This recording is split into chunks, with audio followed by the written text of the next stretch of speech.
I was just going to school and I came back home to do rotations. One day my nose started bleeding, which is very common for me, so I didn't think anything of it, but after 2 hours of it not stopping, I was kind of worried and I should go to the hospital, but at that time I didn't have insurance, so that was a big thing that was stopping me, but I knew better, and so I went to the hospital and they tested my blood and they stopped the nosebleed, and about an hour later they put masks on me, and they put masks on everybody that was around me, and they moved me to an isolated room.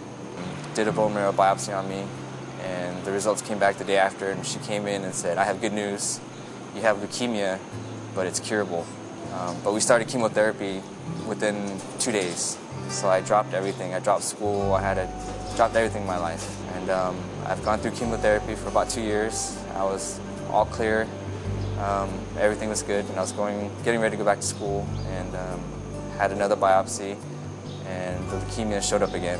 So that's when the doctor said, you know, we need to send you to a bigger hospital, and you need to have a bone marrow transplant. And that's where my real journey began, because that was pretty much life or death right there.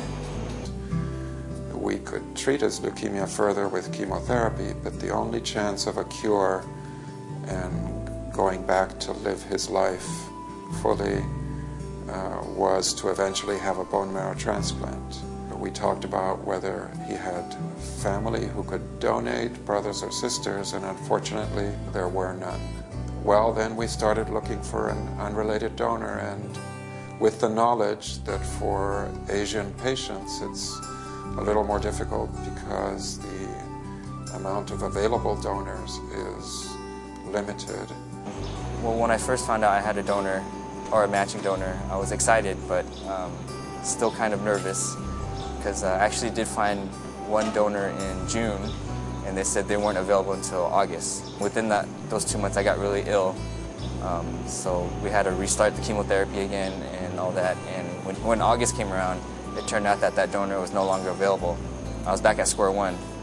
But luckily I found another match. Well, I was in college and I got recruited to be a bone marrow donor, and a little bit over a year ago I was called to, you know, I was a match to someone. I was kind of surprised because, you know, I thought it's such a small chance, being Asian and all, that this one doesn't really happen to too many Asian people, and to, you know, having a match is such a rare occurrence. And I don't know, I was surprised, but at the same time, when I signed up, I was fully ready to, you know, accept it if I was ever asked to do it. So, if I were to meet my donor, I couldn't say thank you enough. You know, I could probably say it 1,000 times, a million times, but you know, all I can say is thank you and give them a hug if they'll let me. And I think the expression on my face and my family would be more than enough to explain how we feel. It's weird because never had, you know, a complete stranger be so thankful for something that I did. He keeps telling me that, you know, I was the brave one, but I feel like he is the one that had to go through a lot. You know, he went through 18 months of hospitalization. He's still fighting with it, and he's definitely the person who's stronger for doing this.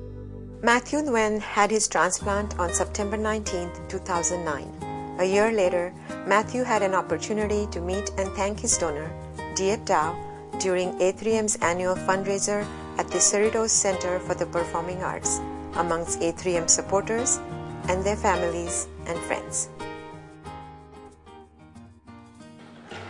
Ladies and gentlemen, Diep Dao.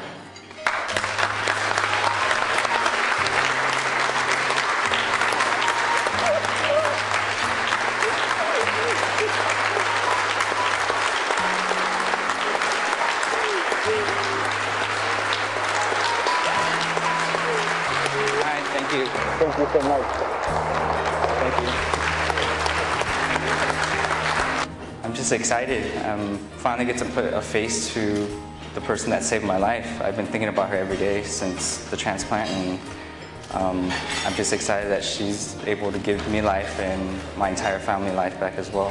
When you got that call, how does it feel when you get that call? I mean, are you scared? Are you excited? Can you explain how that works?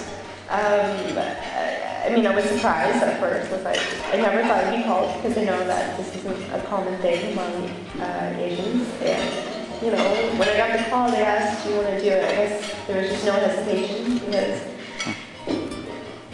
rarely do any of us get a chance to do something really huge for anybody without it being remotely selfish in any way. And, you know, it was a simple decision. It was such a small thing on my part to do such a huge thing for somebody else. So, you know, it was hard to say no to such an opportunity.